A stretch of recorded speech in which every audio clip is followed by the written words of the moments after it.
Federal Cast. E a gente não escolheu a carta aos Filipenses para estudar na missão à toa. É uma carta muito peculiar também, diferente das outras cartas do apóstolo Paulo, porque em muitas cartas de Paulo ele se propõe a falar unicamente de teologia, né? Ele escreve os mais importantes tratados teológicos do cristianismo, como em Romanos, como em Efésios, como em 1 Tessalonicenses, que ele fala sobre a volta de Cristo. Só que em Filipenses a gente vê uma diferença, que Paulo ele não somente se propõe falar de assuntos teológicos, mas falar um pouco sobre a sua vida pessoal, sobre o seu coração, sobre como ele enxergava a igreja dos Filipenses. Então é uma carta que tem um teor muito humano, assim, muito emotivo, muito de sentimentos. Paulo expõe muito o seu coração, se mostra não somente como um grande apóstolo, mas como um amigo, como alguém que é humano.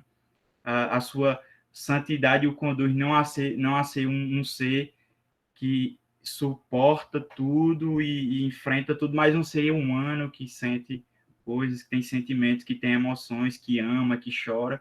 Então, tudo isso ele vai demonstrar aqui na carta aos Filipenses. Certo? Segundo Hernandes, em muitos aspectos, a carta de Paulo aos Filipenses é a mais bela da Bíblia. Certo? Ele diz logo isso no iniciozinho do comentário dele, que ele considera Filipenses a carta mais bonita de Paulo, muito por essas peculiaridades que eu disse para vocês.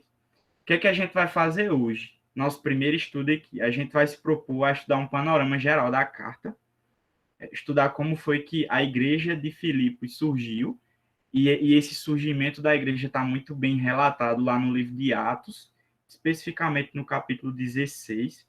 A gente vai estudar como é que surgiu, como foi que o evangelho impactou aquela cidade, como foi a chegada do evangelho lá, e muitas lições tem para a gente tirar mediante a chegada do evangelho em Filipos. E aí a gente vai estudar hoje também os 2 primeiros versículos, que é basicamente a saudação de Paulo para a igreja de Filipos, certo? Então, os versos 1 e 2 a gente vai estudar hoje. Eu tinha planejado, eu estava com muita fé, assim, eu estava planejando estudar do 1 ao 11, só que tem muita coisa, meu amigo, aqui eu digo a você, do 1 ao 2 já tem muita coisa, do 3 ao 11 tem muito mais, assim, então eu preferi realmente separar o estudo para a gente ir aprendendo bem aos poucos, sem pular coisas que são muito importantes. Estava doido para estudar o versículo 6 aí, que acho que é o versículo que eu mais gosto em Filipenses. Mas, enfim, semana que vem vocês vão estudar do 3 ao 11, e hoje a gente vai se propor a isso, fazer um panorama geral, estudar coisas específicas acerca da carta, que não necessariamente ainda são os textos. Mas, claro, a gente vai estudar aí os versos 1 e 2, certo? Como eu disse para vocês, pessoal, Filipenses, carta de Paulo aos Filipenses, é uma espécie de diário íntimo das experiências vividas por Paulo. Ele relata muita coisa a respeito do seu ministério, a respeito do seu coração, a respeito dos seus sentimentos, a respeito do carinho que ele tinha com a igreja de Filipos. Ele fala coisas nessa carta sobre ele, que a gente não encontra em nenhuma outra carta dele, nem em Atos. Então, muito legal isso aqui em Filipos. Mas, como eu disse a vocês, não é somente um diário pessoal, a carta aos Filipenses. Tem muita coisa teológica aqui, tem muita doutrina teológica. É no capítulo 2, por exemplo, que Paulo vai mostrar Cristo como servo perfeito. A gente vai estudar isso aí dos versos 5 ao verso 11. Paulo vai mostrar como é que Cristo, sendo Deus, se faz homem, toma a forma de servo e cumpre a vontade do Pai até uma morte de cruz. Paulo fala também a respeito de coisas como edificação da igreja, como comunhão, como unidade, como vida cristã, como alegria, né? Talvez a carta seja bem conhecida pela alegria também. Então, é uma carta também que tem muita teologia, tá? Não é só experiências pessoais aqui. Como eu também disse para vocês, a carta de Paulo aos Filipenses foi escrita numa época bem difícil da vida e do ministério de Paulo. Paulo foi preso 2 vezes em Roma. A primeira delas foi entre os anos 60 e 62 depois de Cristo. Lembrando que Paulo morre lá pelas mãos de Nero em 67 depois de Cristo. Então ele antes dessa sua última prisão em Roma, que ele é decapitado, de 60 a 62 ele tem uma prisão, uma espécie de prisão domiciliar, que é justamente o que marca o fim do livro de Atos, né? Lucas está escrevendo lá, ele diz, olha, Paulo passou ainda 2 anos ensinando em Roma e tudo mais. E nesses 2 anos, Paulo escreve Filipenses, Efésios, Filemon e Colossenses. Estando preso, ele resolve escrever essas cartas. Certo? E daí eu já tiro uma grande lição para a gente, pessoal. Das nossas mais profundas tristezas, Deus pode suscitar as maiores bênçãos, né? Porque é de uma prisão que Paulo escreve 3 das suas cartas mais belas, assim. Sem querer desmerecer Filemon, mas Colossenses, Filipenses e Efésios são cartas extraordinárias, que Paulo fala sobre o Evangelho, sobre Cristo, sobre Deus, sobre o céu, sobre a volta dele, sobre a unidade cristã, de forma muito forte, muito clara, muito autêntica. Imagine se a gente não tivesse essas 3 cartas, essas 4 cartas nas nossas Bíblias. Né? Imagine se Deus não tivesse usado a prisão de Paulo para que a gente fosse abençoado com essas cartas. Imagine se Paulo não tivesse sido preso, a gente não teria essas cartas. Né? E vale assim ressaltar, Paulo se mostra aqui muito humano, e como humano, talvez passou pela mente de Paulo, que aquela prisão dele em Roma por 2 anos era uma estagnação do seu ministério. Caramba, eu podia estar rodando aqui todo o continente europeu, tinha planos de ir para a Espanha, tinha planos de ir para Roma, então Paulo pode ter pensado que aquela prisão que Deus estava permitindo na vida dele era uma estagnação do seu ministério, da sua atuação, mas Deus estava agindo por meio dessa prisão para trazer frutos na eternidade que Paulo não pensava e nem imaginava. Né? As cartas que ele escreve nessa prisão abençoam os cristãos de todos os séculos, abençoam a humanidade em todos os tempos que já houveram até aqui. E aí eu queria que a gente estudasse primeiro aqui, a nossa primeira parte do estudo de hoje, é a gente entender a formação da igreja de Filipos, à luz do livro de Atos. Né? Atos nos traz um relato das viagens missionárias de Paulo bem detalhadas. Primeira, segunda e terceira viagem missionária, Lucas relata lá em Atos. E na segunda viagem missionária de Paulo, relatada a partir do capítulo 16, Paulo chega nas terras europeias. Paulo desembarca em Filipos e planta lá uma igreja robusta. E aí eu queria que a gente visse como foi o crescimento e o nascimento dessa igreja, certo? E aqui eu queria enfatizar 2 pontos. O primeiro deles é que a gente faz planos, mas a agenda das nossas vidas e atuações é direcionada por Deus. Por que eu digo isso? Porque Paulo foi parar em Filipos por ordem e direcionamento direto de Deus. Lá no capítulo 16 de Atos, eu queria pedir que vocês abrissem comigo lá. Vamos lá, Atos, volta um pouquinho aí a Bíblia. Atos capítulo 16. Tem um fato bem curioso assim no ministério de Paulo, que faz com que Paulo mude toda a sua rota e todos os seus planos de ministério até então. Né? A partir do versículo 6 do capítulo 16 de Atos, o texto diz que ir percorrendo a região frígio-gálata, tendo sido impedidos pelo Espírito Santo de pregar a palavra na Ásia, então eles foram impedidos de ir para a Ásia, para o Oriente, defrontando Mísia, tentavam ir para a Bitínia, que era ao norte, mas o Espírito de Jesus não o permitiu. E tendo contornado Mísia, desceram a Troade. À noite, sobreveio a Paulo uma visão na qual um varão macedônio estava em pé e lhe rogava, dizendo: passa a Macedônia e ajuda-nos. Assim que teve a visão, imediatamente procuramos partir para aquele destino, concluindo que Deus nos havia chamado para lhes anunciar o Evangelho. Então, Paulo tem uma mudança de rota aqui na sua segunda viagem missionária. Tensionava Paulo ir para o Oriente, para a Ásia, né? A Ásia completamente imersa nas trevas.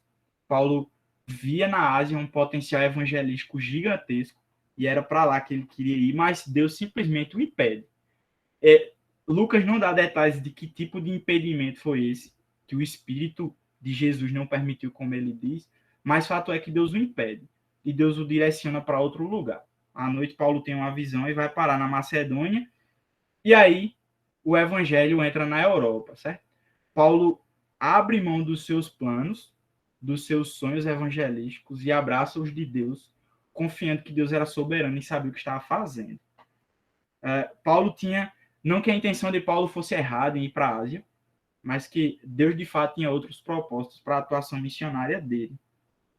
E a segunda coisa que a gente aprende com isso também, sobre o nascimento da igreja de Filipos, é que a porta que Deus abre para a gente, na vida dos seus servos, nem sempre nos conduz por um caminho fácil, mas sempre nos conduz para um destino vitorioso. Vou repetir, porque essa frase é massa.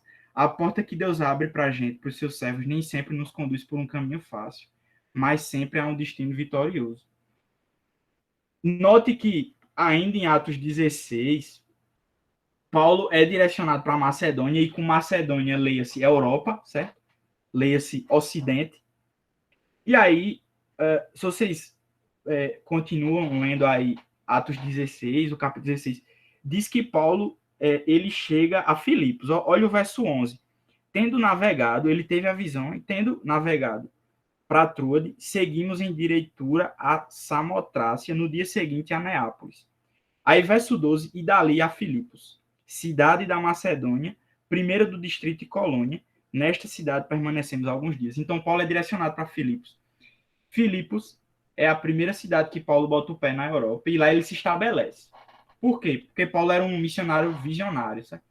Ele entendia a importância cultural, histórica, militar e econômica que Filipos tinha, e resolve ali montar a sua base missionária e planta uma igreja ali. Só que a plantação dessa igreja não foi sem sofrimentos, sem sangue, sem sacrifícios.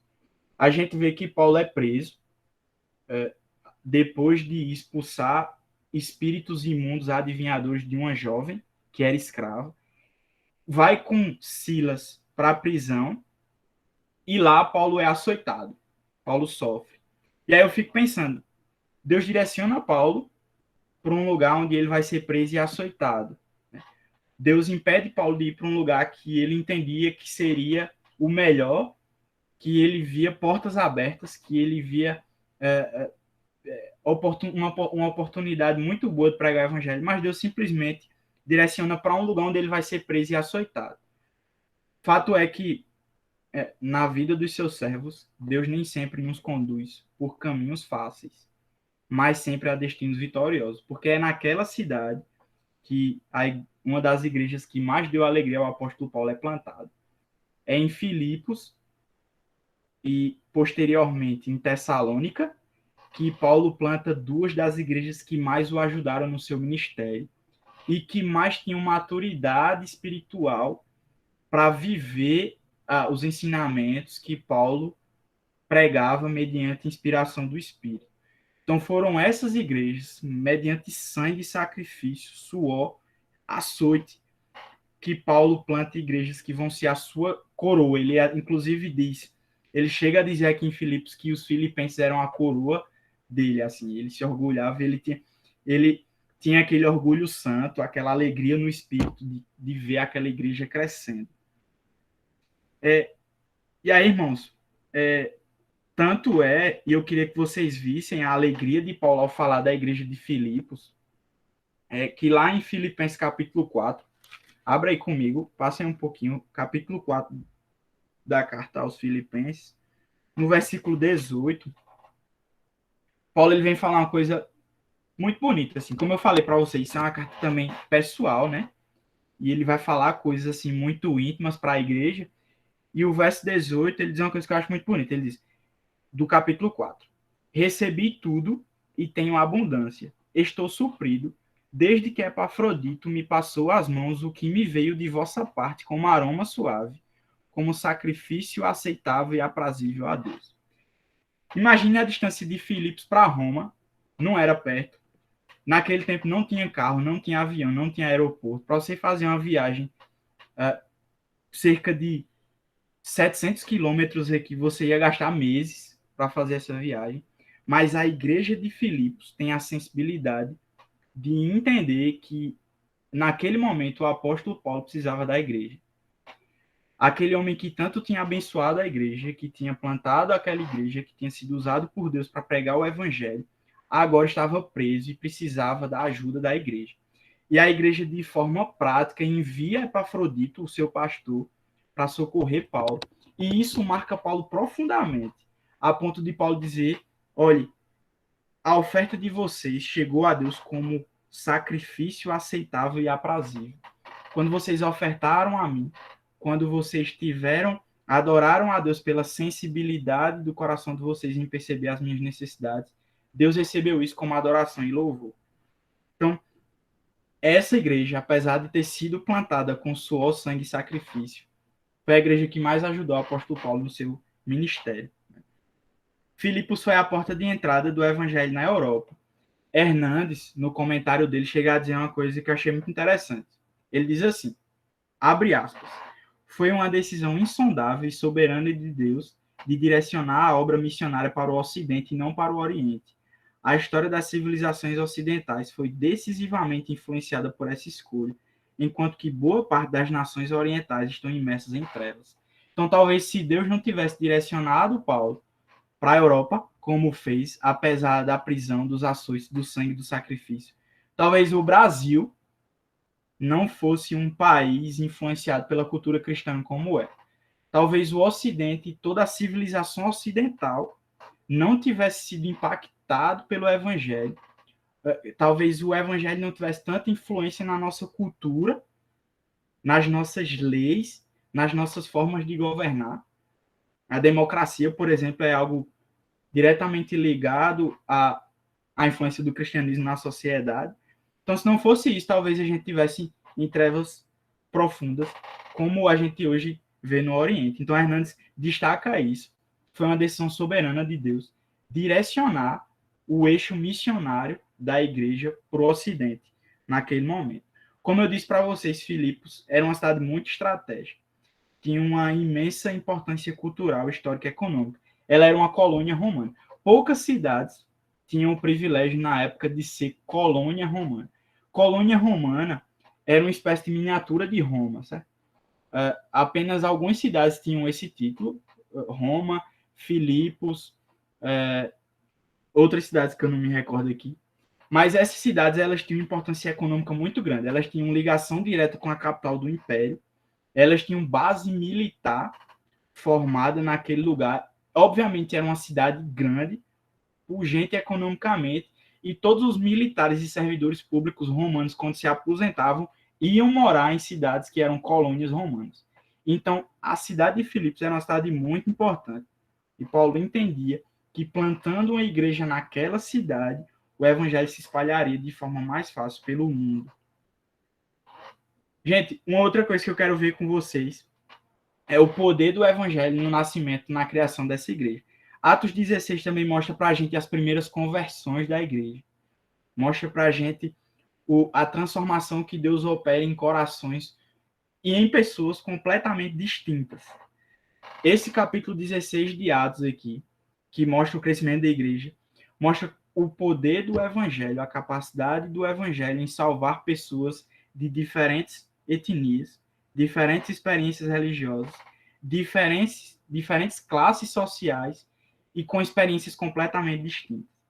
A gente tem no capítulo 16 aí até o final o relato da conversão de 3 pessoas. A primeira é a de Lídia, uma mulher que foi convertida numa reunião de oração. Ela está lá, o texto bíblico diz que ela era uma prosélita, uma judia convertida, ou uma gentia convertida ao judaísmo, temente a Deus, e que naquela reunião de oração, Deus abre o entendimento dela para ouvir as coisas que Paulo dizia. Lídia é a primeira convertida da Europa, do Ocidente. Lídia, mais tarde, passa a abrigar a igreja na sua casa, porque, como o próprio texto diz, Lídia era uma mulher rica, tipo, ela vendia púrpura, era uma empresária forte. A púrpura era um material muito caro usado pelos nobres da época, do império, certo? Lídia era uma mulher rica, o evangelho salva uma mulher de classe social alta. Mas a gente também vê depois a libertação de uma jovem possessa por espíritos imundos, que era escrava. Então, o evangelho salva uma vendedora de púrpura e salva um escravo, liberta um escravo. E liberta também, mais posteriormente, a gente tem a narrativa da conversão do carcereiro, alguém de uma classe média. Era um servidor público romano, cidadão romano, Então era da classe média, e o evangelho transforma as três pessoas. Transforma alguém de classe social alta, transforma alguém que era escrava, que nem direitos tinha sobre si, era capaz dos demônios e dos homens, e salva um carcereiro de classe média. Mas Lídia também era asiática, de uma cidade chamada Tiatira. A escrava era grega e o carcereiro era cidadão romano. Três etnias diferentes, salvas pelo evangelho no nascimento da igreja em Filipos. Mas não somente isso, a gente vê três experiências religiosas diferentes, ou três religiões diferentes sendo alcançadas pelo evangelho. Lídia era uma mulher temente a Deus, como o próprio texto de Atos 16 diz, estava numa reunião de oração. A jovem era possessa por demônios, e o carcereiro era alguém que seguia a religião popular do império, acreditava que o imperador era o Senhor, era César é o Deus das nossas vidas. Então, três pessoas de religiões diferentes. Uma temente a Deus, uma escrava de demônios e alguém que vivia imerso em idolatria pela religião popular que vivia, são transformados pelo evangelho. Três classes sociais diferentes, três etnias diferentes e três experiências religiosas diferentes. Não obstante, também são alcançados mediante três experiências completamente distintas. Lídia é alcançada de forma calma e serena numa reunião de oração. A escrava adivinhadora é liberta mediante exorcismo. Paulo expulsa demônios. Imagina essa cena aí, Paulo dando ordem para os demônios adivinhadores saírem daquela mulher. E o carcereiro é salvo na iminência de um suicídio depois de um terremoto. Três experiências distintas que o evangelho entra e transforma corações, mostrando que Deus é soberano na forma com que ele salva as pessoas, né? E aí eu tiro um primeiro ensinamento para a gente, que o nascimento da igreja de Filipos nos ensina que nós não devemos medir as experiências espirituais dos outros à medida da nossa. Não é porque nós fomos alcançados por Deus de uma forma que os outros precisam ser também. Deus é soberano na sua forma de agir, na sua forma de salvar. A uns, Jesus dava uma ordem e a pessoa era curada. A outros, como ao cego, ele pegava lodo, juntava com saliva e pedia pro cego ir no tanque. Então, a forma dele fazer é dele, nós não devemos medir as experiências dos outros mediante a nossa. O nascimento da igreja de Filipos confirma Romanos capítulo 1, versículo 16. Pois não me envergonho do evangelho, porque este é o poder de Deus para a salvação de todo aquele que crê. O evangelho de Deus, a boa nova de Deus, é poderosa para transformar quem quer que seja, qualquer classe social que seja, qualquer nível espiritual ou religião que essa pessoa tenha e qualquer etnia que essa pessoa possa ter. Segunda parte do nosso estudo, agora eu queria que a gente estudasse um pouco um breve panorama de Filipenses aqui, certo?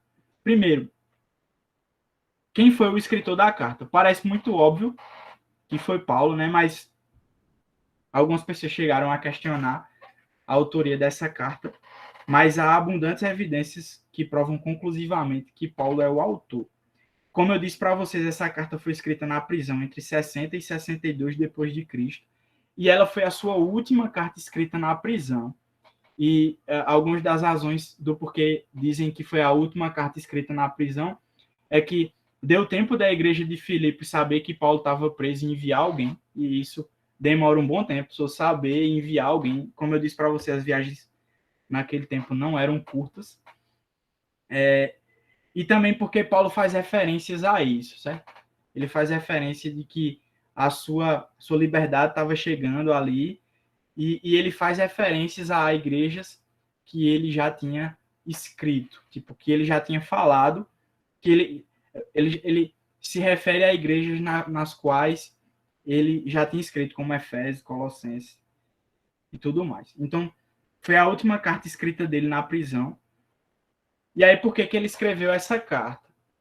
por pelo menos duas razões. A primeira delas era para agradecer aos filipenses por sua generosidade. Então a gente vai ver muito aqui Paulo agradecendo, testemunhando do quanto ele foi abençoado pela sensibilidade dos irmãos da igreja de Filipos. E aqui eu queria destacar esse ponto, porque realmente isso é um tom muito comum nessa carta de Paulo aqui.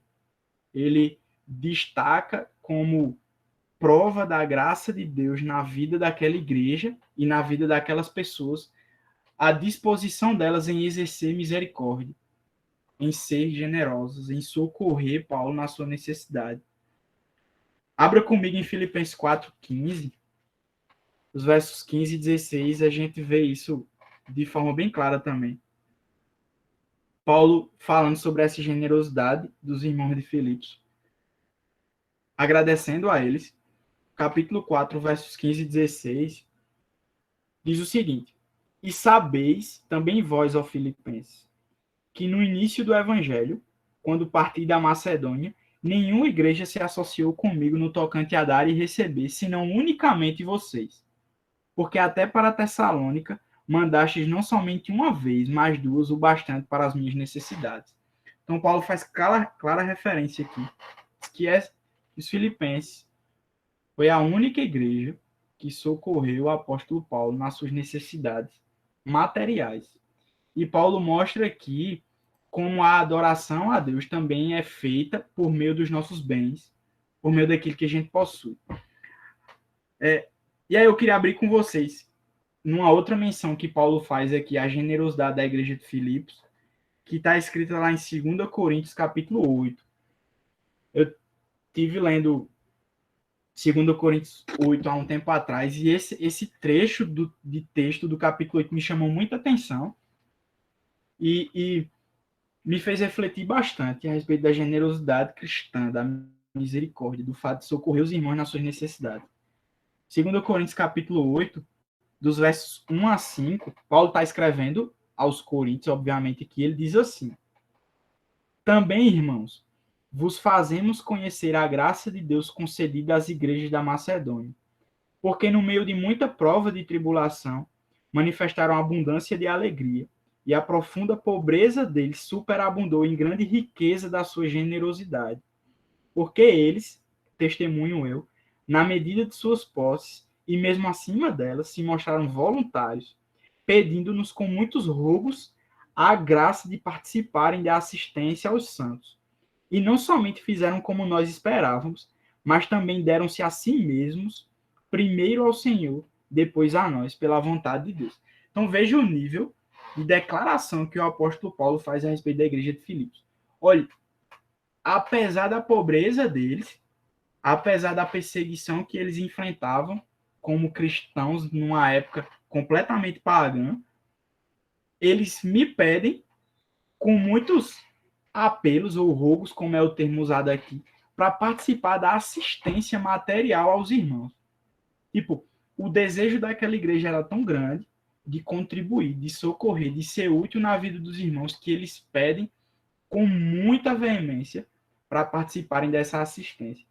E aí eu destaco o versículo 1 desse capítulo 8, que Paulo diz: Também, irmãos, vos fazemos conhecer a graça de Deus concedida às igrejas da Macedônia. Paulo fala sobre a generosidade da igreja de Filipos e fala que isso está diretamente ligado à graça de Deus naquela igreja.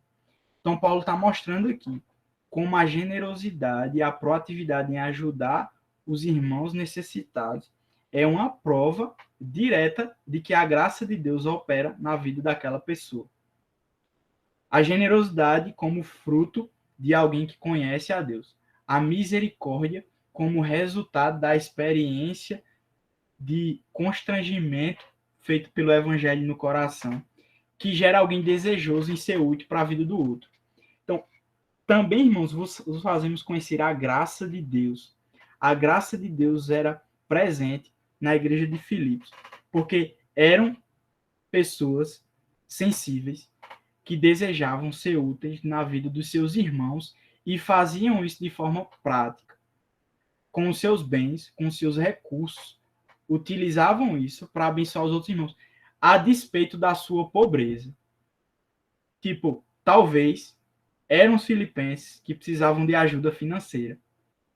Talvez eram os filipenses que precisassem de sensibilidade dos outros irmãos e das outras igrejas. Mas são os filipenses que se colocam na dianteira para contribuir, para ser útil, para servir. 1 João capítulo 3, versículo 18, João, na sua primeira carta, conhecido como o apóstolo do amor, ele diz um versículo que eu gosto muito. Ele diz, olha, filhinhos, não amemos de palavra, nem de língua, mas de fato e de verdade. Que o amor de vocês não seja somente teórico, discursivo, meramente teológico, mas que seja um amor prático, que se mostre pela prática de vocês, por ações práticas. O apóstolo Paulo, citando o Senhor Jesus lá em Atos 20, diz que mais bem-aventurado é dar do que receber. E a igreja de Filipos ensina isso para a gente. E a primeira lição que eu queria tirar para a gente aqui aprendamos com os filipenses a exercer generosidade com os nossos irmãos. Sejamos pessoas abundantes em frutos de justiça, mas também em frutos práticos de ajuda àqueles que necessitam. Não à toa, irmãos, Jesus conta a parábola do bom samaritano, né? E qual é a intenção da parábola do bom samaritano? Ele compara um sacerdote, um levita e um samaritano, e ele diz que o sacerdote vê a pessoa necessitada, finge que não vê e segue sua vida. O levita vem, olha para aquela pessoa caída, também segue sua vida. Mas vem um samaritano, chega perto, observa a necessidade, olha, vê alguém que era visto como invisível para o sacerdote e o levita e exerce misericórdia prática. Jesus está, eu acho isso muito forte, porque do ponto de vista do homem caído na estrada, a vida do sacerdote e do levita não fazia a mínima diferença. A teologia que o sacerdote e o levita aprendiam no templo não era capaz de estender as suas mãos para socorrer o necessitado. A teologia que eles aprendiam e falavam não eram capazes de fazer chorar com os que choram. E aqui Paulo e a igreja dos Filipenses traz uma profunda lição para a gente, de que cristianismo é também dar, é servir, é exercer misericórdia, é fazer diferença. E Jesus diz, vá você e faça você igual. Jesus, obviamente, não está dizendo que por fazer isso você vai ser salvo, mas ele está falando de alguém que passou pela experiência do evangelho de transformação vai ser uma pessoa misericordiosa. Bem-aventurados os misericordiosos, porque alcançarão misericórdia. A misericórdia como um traço claro da graça de Deus na vida daquela pessoa e daquela igreja. Irmãos, conheçam a graça de Deus concedida às igrejas da Macedônia, porque eles fizeram isso por mim. O amor deles foi prático. Então eu trago essa lição para a gente, que a gente ame de forma prática, que a gente não ame somente de palavra, mas de fato e de verdade, como João nos manda aqui. A segunda coisa do porquê Paulo escreveu essa carta, além de agradecer a generosidade dos filipenses, é alertar a igreja sobre os perigos que ela estava enfrentando. Epafrodito chega para Paulo, conta muita coisa que aquela igreja estava passando ali, e uma delas é que havia um espírito individualista na igreja. Haviam pessoas sedentas por protagonismo. Haviam pessoas que não queriam servir com outras. Haviam pessoas individualistas e egoístas dentro da igreja e havia um espírito faccioso no meio dos filipenses. Veja só, isso me faz pensar também que nunca a gente é tão bom que não possa melhorar, né? Paulo dá o exemplo de contribuição dessa igreja, mas é muito claro também na carta em mostrar que eles também tinham erros. Então não existe ainda a posição cristã de impecabilidade. Mesmo sendo bênçãos, esses irmãos ainda careciam de correções, de pastoreio. E aí, Epafrodito fala para Paulo sobre essa comunhão que estava sendo quebrada e fala também sobre heresias, o judaísmo e o perfeccionismo querendo atacar a igreja, querendo judaizar a igreja, querendo tornar a igreja uma seita do judaísmo, querendo tornar o cristianismo uma versão melhorada do farisaísmo. do judaísmo, de que cumpra os mandamentos e você será aceito por Deus. O perfeccionismo de que quanto melhor você for, mais amado você vai ser. Era um pensamento muito presente na igreja dos Filipenses, que Paulo faz questão de escrever aqui, em rebater isso, em dizer que nós somos aceitos por graça, que Deus nos ama não pelo nosso desempenho espiritual ou moral, mas apesar dele. Inclusive, Paulo chama essas pessoas que, inclusive, montaram doutrinas em cima desse perfeccionismo anticristão, ele chama essas pessoas de adversários, no versículo 8 do capítulo 1, e chama essas pessoas de inimigos da cruz de Cristo. Então, essas pessoas que pregam salvação à par da cruz, que pregam um cristianismo sem Cristo, são inimigos da cruz de Cristo. Essas pessoas que querem tornar o cristianismo mais um conjunto de regras que a gente vai se tornar melhor, mais agradável para os outros, não é cristianismo. Essas pessoas são inimigas da cruz. Porque somente a cruz é capaz de salvar pecadores como nós, e a partir da cruz somos plenamente aceitos por Deus. Quarta coisa para a gente aprender aqui, além do porquê Paulo escreveu, é quais as principais ênfases da carta. Isso é muito importante. Cada carta escrita por Paulo tem ênfases. Aos Coríntios, Paulo escreve muito sobre comunhão. Né? Ele redige a teologia do corpo de Cristo ali, em 1 Coríntios 12, porque a igreja é uma igreja dividida. Aqui, Paulo... Então, essa era uma ênfase da carta de Paulo aos Coríntios. Aqui a gente tem algumas ênfases também. A primeira delas é a alegria. Filipenses é conhecida como a carta da alegria. O conceito regozijai-vos e alegria aparece 16 vezes em toda a carta. E Paulo mostra aqui, ao escrever Filipenses, que a verdadeira alegria cristã, ela independe das circunstâncias vividas. E isso é muito forte, né? Porque, tipo, onde é que Paulo estava? Estava preso. E escreve 16 vezes em uma carta de 4 capítulos, ou seja, relativamente pequena, sobre se alegrar em Deus, sobre se regozijar no Senhor, sobre se alegrar em ver a graça de Deus manifestando na sua vida quanto na do outro.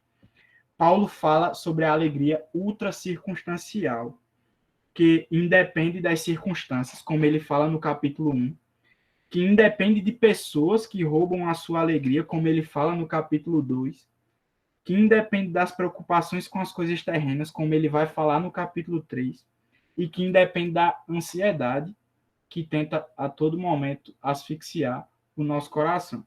Então, a alegria cristã, ela é maior do que tudo isso, do que pessoas, do que circunstâncias, do que preocupações terrenas e do que ansiedade. E ele trata cada coisa dessa na sua carta, dizendo o mesmo remédio: alegria, alegrai-vos. Se alegrem. Em Deus, vocês têm motivos para andarem de cabeça erguida. Vocês têm motivos para andarem esperançosos. Você tem motivos para olhar além do que vocês vivem aqui, porque a esperança de vocês não está baseada naquilo que acontece aqui. E nem nas pessoas que convivem com vocês. Olhem para as pessoas e até olhem para os seus irmãos como lampejos do que um dia vai ser. Esse irmão também falho, que você convive na sua igreja, também carece de glorificação, assim como você. Então, olhe e sinta alegria em Deus, apesar das falhas que você vê no outro e em si mesmo. Então, é uma carta que Paulo fala sobre a teologia da alegria cristã. Uma segunda ênfase de Paulo na carta também é a respeito da unidade cristã. Como eu disse para vocês, existiu o espírito individualista na igreja, pessoas sedentas por protagonismo. E Paulo dá uma aula no capítulo 2, né? Usando exemplos práticos, e aqui no capítulo 2 ele usa o exemplo de Jesus, o servo perfeito, de que maior é aquele que serve, não aquele que é servido. Né? Paulo usa o exemplo de Cristo para mostrar que o outro deve ir antes do eu. Olha, tenham em vocês, é assim que ele começa o capítulo 2 dele. Tenham em vocês, aliás, o versículo 5 do capítulo 2, tenham em vocês o mesmo sentimento que houve em Cristo. Porque ele subsistindo em forma de Deus, não julgou como usurpação ser igual a Deus.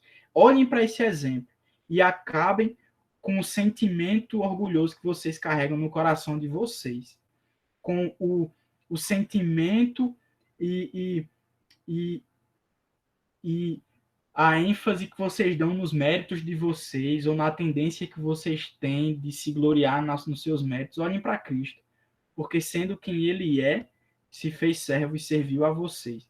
E Paulo usa o exemplo supremo de humildade para acabar com a divisão na igreja e unir os crentes. Paulo usa também o exemplo do próprio Paulo, de Timóteo, que era alguém que ele tensionava enviar para aquela igreja, que ele cita isso, ainda no capítulo 1. E Paulo cita também o próprio Epafrodito, que era o pastor da igreja deles, que não levava em conta. Paulo chega a dizer a respeito de Timóteo: olha, a ninguém eu tenho de igual interesse, a ninguém eu tenho de igual sentimento que cuide dos vossos interesses como Timóteo. A gente vai falar um pouquinho de Timóteo mais à frente, mas Paulo também usa Timóteo como exemplo de humildade e um exemplo capaz de levar os irmãos a crescerem em unidade cristã. Terceira ênfase da carta aos Filipenses é a pessoa de Cristo. Cristo é a figura central da carta. Capítulo 2, como eu disse para vocês, Paulo vai mostrar Jesus como servo perfeito. E em todo momento, Paulo está falando sobre Cristo. Olha os versículos 1 e 2 que a gente vai estudar ainda hoje. Paulo cita aqui Cristo Jesus 3 vezes em 2 versículos.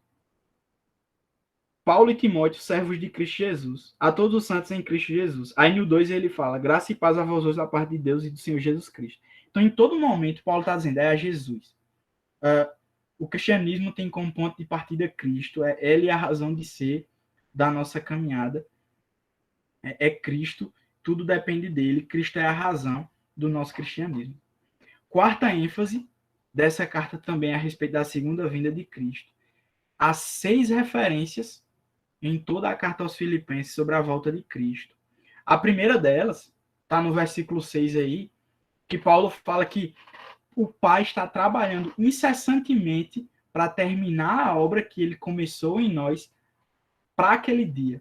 Então, Paulo faz clara referência ao dia em que Cristo vai voltar, e ele diz que o Pai não descansa enquanto não termina a obra dele nas nossas vidas, e que ele não vai deixar nenhum dos seus filhos inacabados.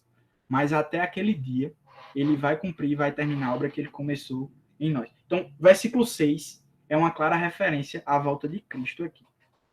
Filipenses, irmãos, nos ensina a refletir, nos leva a refletir o sucesso dos propósitos divinos.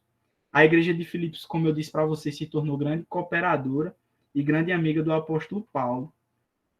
Tem uma frase de Josemar Bessa, tipo, eu tenho coleções de frases de Josemar Bessa, acho que meu bloco de notas está cheio de frases dele, e uma dessas frases ele diz o seguinte, para falar sobre os planos que Paulo tinha e que Deus tinha os seus, né?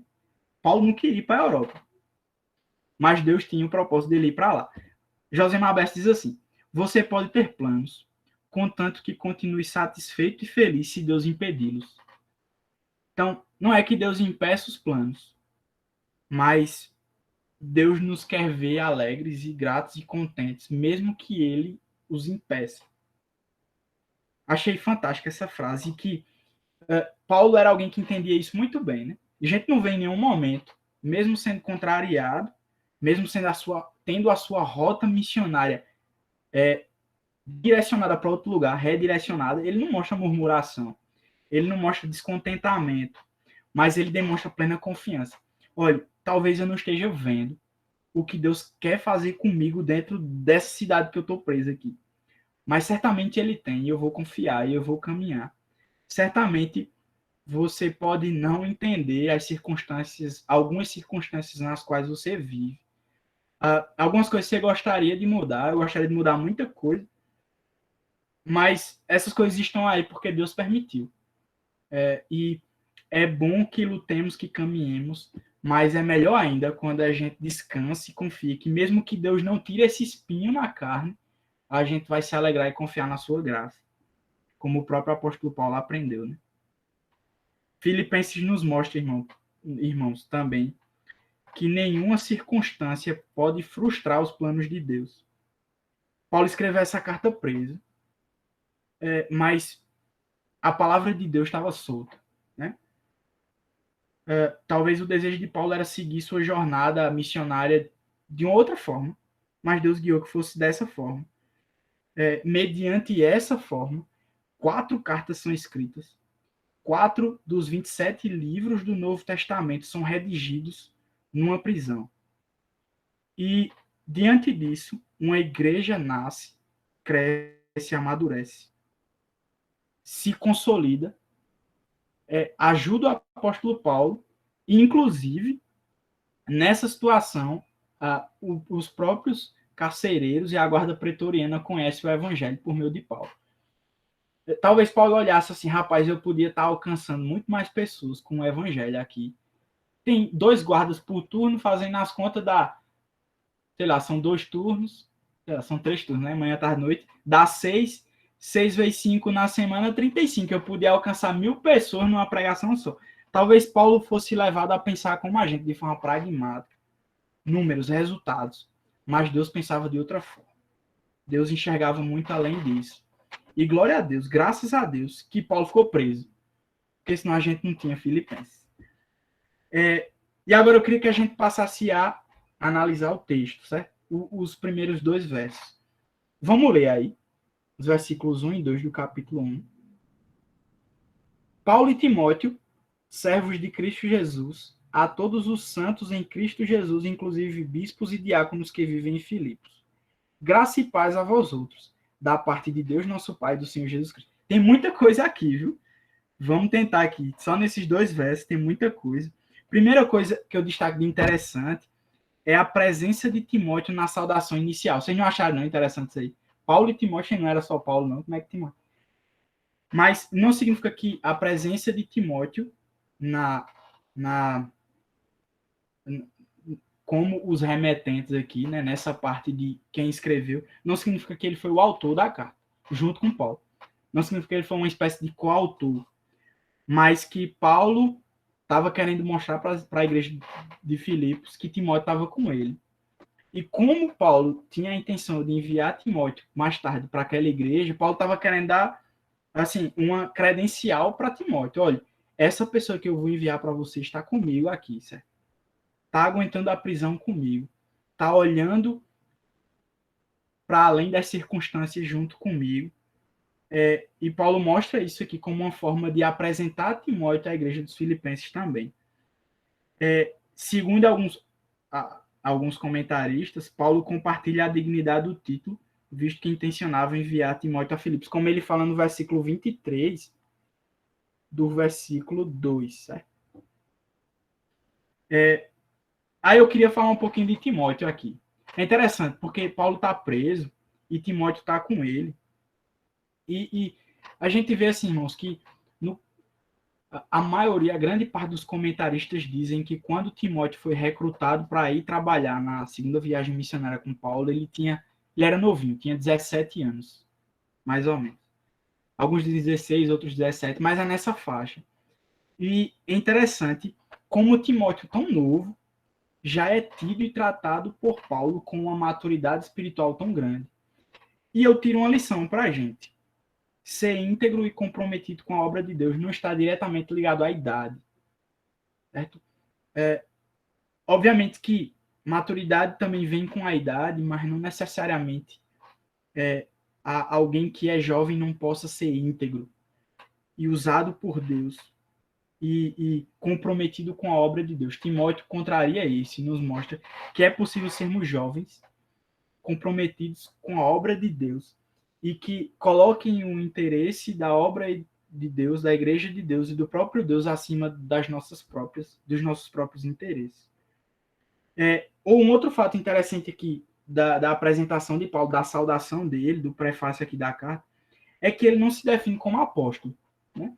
Ele só diz servo de Cristo Jesus com Timóteo. É interessante porque somente as igrejas de Filipos, Tessalônica e a carta de Filemão, Paulo não se define como apóstolo no seu prefácio. Por quê? A maioria também dos comentaristas dizem que é porque Paulo não precisava defender o seu apostolado, que era comumente colocado em xeque por outras igrejas, tipo a igreja dos Coríntios. Paulo, inclusive, chega a falar sobre isso na própria carta. Eles davam a entender de que o ministério de Paulo, o apostolado de Paulo, não fosse como Paulo dizia. E Paulo defendia o seu apostolado, fala sobre isso, fala da sua autoridade apostólica. Só que aos filipenses, não.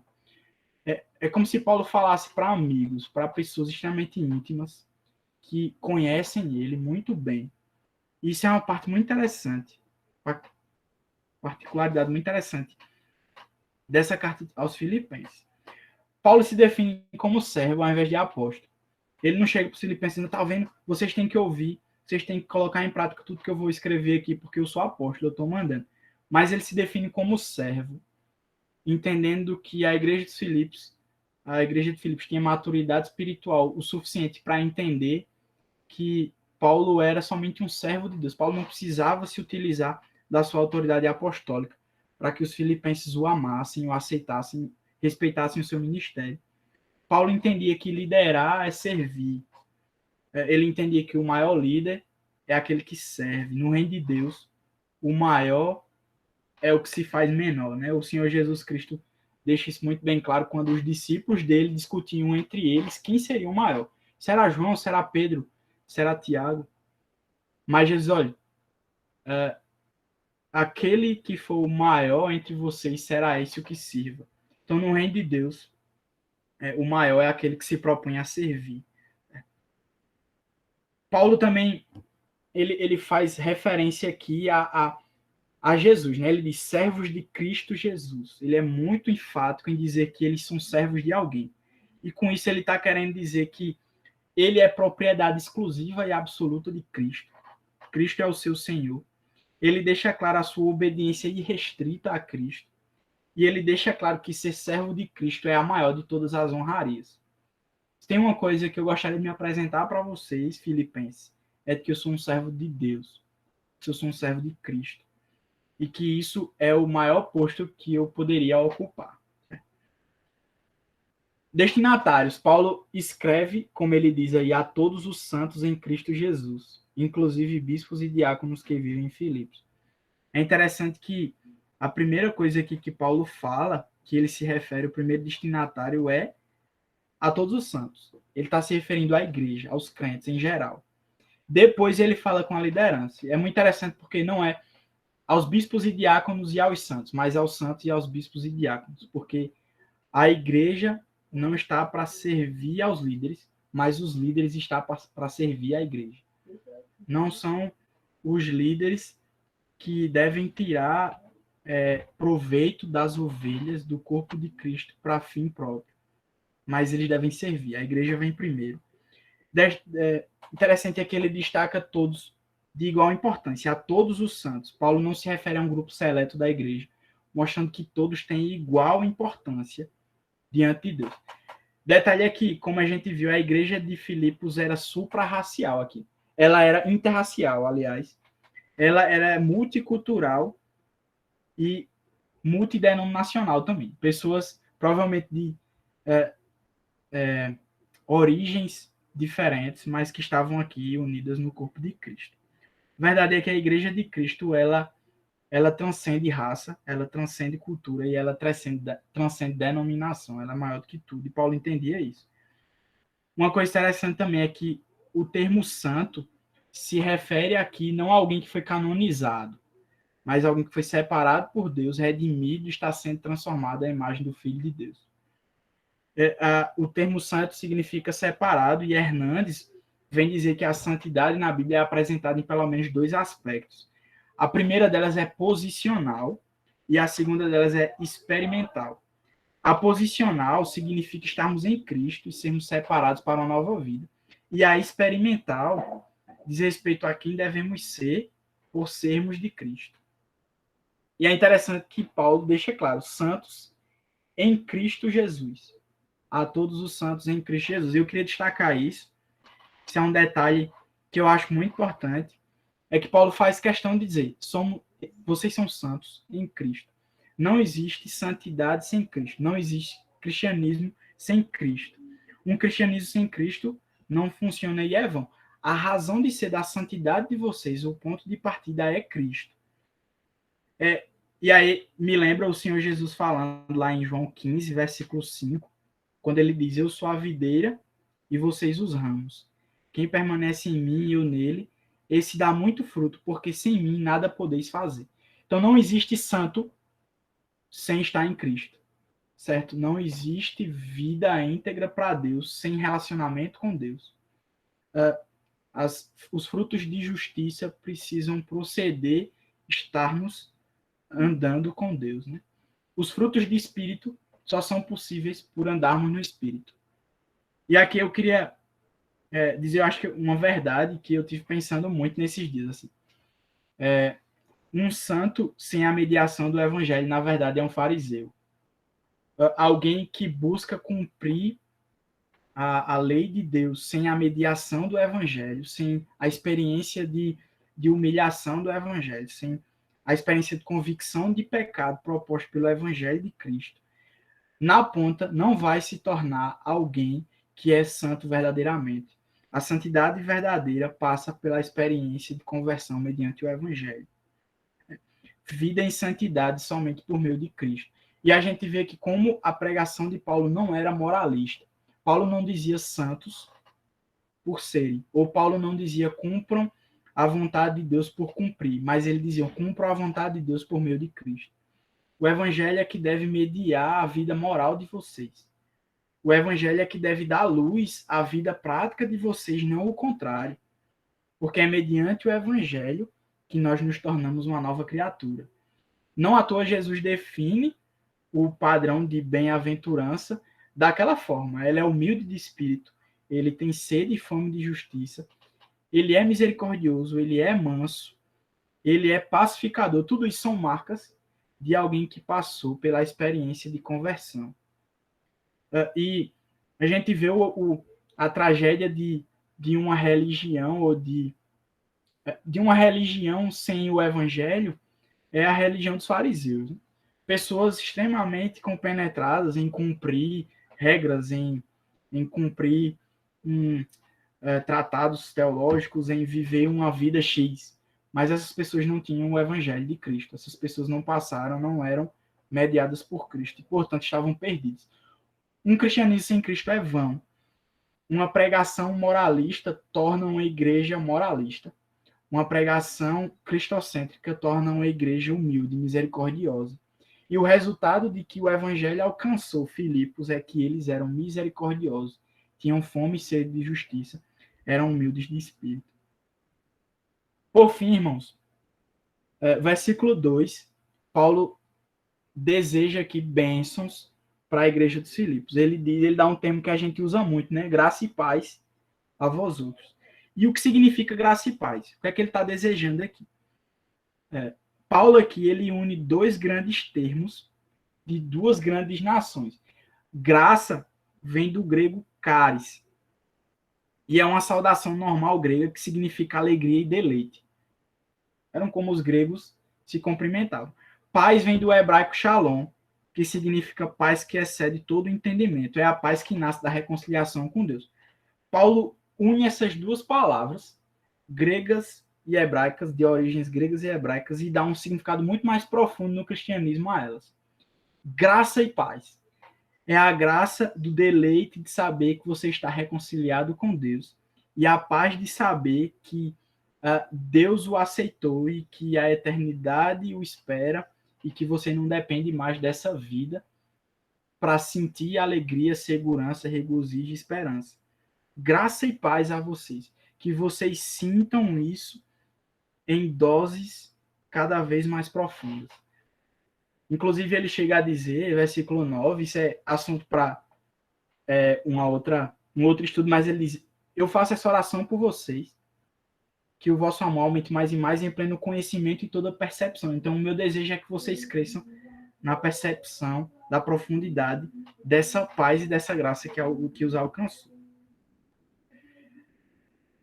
Irmãos, eu queria terminar dando algumas aplicações práticas para a gente, diante do estudo de hoje. Né? esse panorama que a gente fez, esse olhar que a gente fez aí à luz de Atos do nascimento dessa igreja de Filipos, as ênfases de Paulo ao escrever os Filipenses, esses 2 primeiros versículos aqui, a saudação, queria trazer para a gente 2 aplicações práticas. A primeira delas é: seja abundante e constante na obra do Senhor. Viva para a eternidade. Paulo, mesmo lidando com dificuldades profundas, mesmo lidando com a prisão, com o desconforto, com a distância, com a solidão, não abria mão do seu ministério, não abria mão de cumprir o chamado de Deus para a sua vida, porque ele entendia que aquilo era a razão de ser dele. Ele entendia que melhor era juntar tesouros na eternidade, como o Senhor Jesus mandou. E aí eu queria deixar para a gente esse versículo que o próprio Paulo escreveu lá na sua primeira carta dele aos Coríntios, capítulo 15, 58, que ele diz: portanto, meus amados irmãos, sede firmes e inabaláveis, sempre abundantes na obra do Senhor, sabendo que no Senhor o vosso trabalho não é vão. Vale a pena trabalhar e viver pela causa do Evangelho. Vale a pena morrer pelo Evangelho. Paulo disse: olha, contanto que para mim, a vida se resume a cumprir o chamado de Deus para a minha vida, porque em nada tenho a minha vida preciosa para mim mesmo, contanto que eu complete a minha carreira, o meu ministério, o ministério que eu recebi do Senhor Jesus.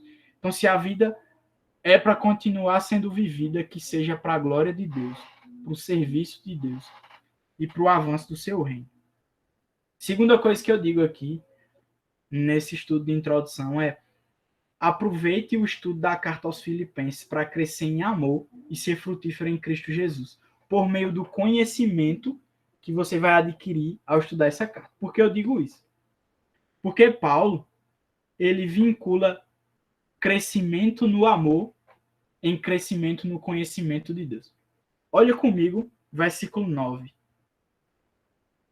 Versículo 9, Paulo diz assim: e também faço esta oração. Eu tenho uma oração para fazer por vocês. Esta oração não é pedindo que Deus livre vocês das perseguições. Não é que Deus os conceda mais bens materiais para vocês viverem uma vida aqui na terra mais confortável. Mas é que o vosso amor aumente mais e mais, em pleno conhecimento e toda percepção. Olha, o meu desejo é que vocês aumentem mais no amor através do conhecimento. É interessante como Paulo vincula o amor não a um sentimento emocional, mas ao conhecimento. Paulo deixa muito bem claro que não são os sentimentos que controlam as convicções, mas as convicções controlam os sentimentos. É o conhecimento que temos de Deus que vai nos levar a viver uma vida mais frutífera, mais amorosa, mais abundante, mais abnegada. E esse conhecimento que Paulo está dizendo aqui é um conhecimento experimental, é um conhecimento de saber quem é, de analisar, um conhecimento fruto de meditação, um conhecimento fruto de contemplação, de experimentação. Olha, cresçam em amor mediante o conhecimento. Você não pode amar algo que você não conhece. Então, eu queria dizer, aproveite a exposição da carta aos Filipenses para crescer em amor, porque crescendo em conhecimento da vontade de Deus, você poderá crescer em amor. A.W. Tozer, um teólogo do século passado, ele disse que a maior necessidade da igreja é de conhecer a Deus. Ele entendia também que não é possível amar a Deus sem conhecê-lo. E eu também aproveito para dizer, cuidado com o sentimentalismo. Certo? A gente vive uma geração muito sentimentalista e refém das suas emoções. Uma geração que diz: se me faz feliz é porque é de Deus. Se eu estou feliz, se me arrepia, é porque é bom. É porque é de Deus. Isso é conversa do diabo, né? Aquilo que a gente vê que nos traz sensações não necessariamente refletem a vontade de Deus. O fruto que Eva olhou no jardim era bom e agradável para se comer, mas nem por isso era para comer. Então, o diabo que chega dizendo: olha, vá pelos seus olhos, vá pelo que você vê, vá pelo que você sente, meça a sua espiritualidade, meça sua forma de viver por aquilo que você vê ou por aquilo que você sente. E Paulo está dizendo aqui: olha, amor não está ligado a sentimentalismo, mas a conhecimento. Quem cresce em conhecimento, cresce em amor. Alguém que cresce em conhecimento de Deus está apto a, de fato, viver o amor de verdade. Somente através da revelação de Deus, através da sua palavra, que nós seremos realmente felizes e plenos. O Senhor Jesus disse que todo aquele que ouve as minhas palavras e as pratica é considerado um homem prudente, que edificou a sua casa sobre a rocha. Jesus não disse, todo aquele que ouve a minha palavra e sente. Ou todo aquele que sente e depois ouve. Não, todo aquele que ouve e pratica por convicção, sabe, por valores, esse é um homem prudente. E eu termino dizendo que Deus está mais interessado na sua santidade do que na sua felicidade. Porque em santidade demonstra que você tem paz com Deus. E tendo paz com Deus é que você é realmente feliz. O mundo diz pra gente que não precisa, basta sentir que a gente siga o seu coração e tudo mais, essa conversa aí, que no fim das contas redunda em frustração, tragédia e afastamento de Deus. Nós não temos condições de nos guiar, nós precisamos do bom pastor. E o bom pastor nos deixou a sua palavra para que a gente seja guiada por ela.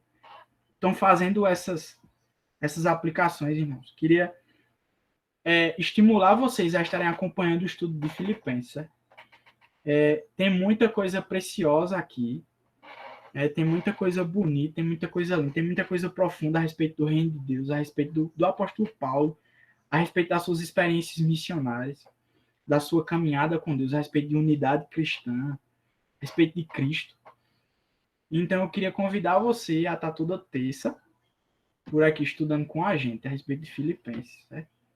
Você seja muito abençoado por essa carta aqui. Como Filipenses já tem abençoado a igreja em todos esses séculos da igreja. Né? Então, que Deus abençoe vocês. Então, eu passo a palavra aí para Sara.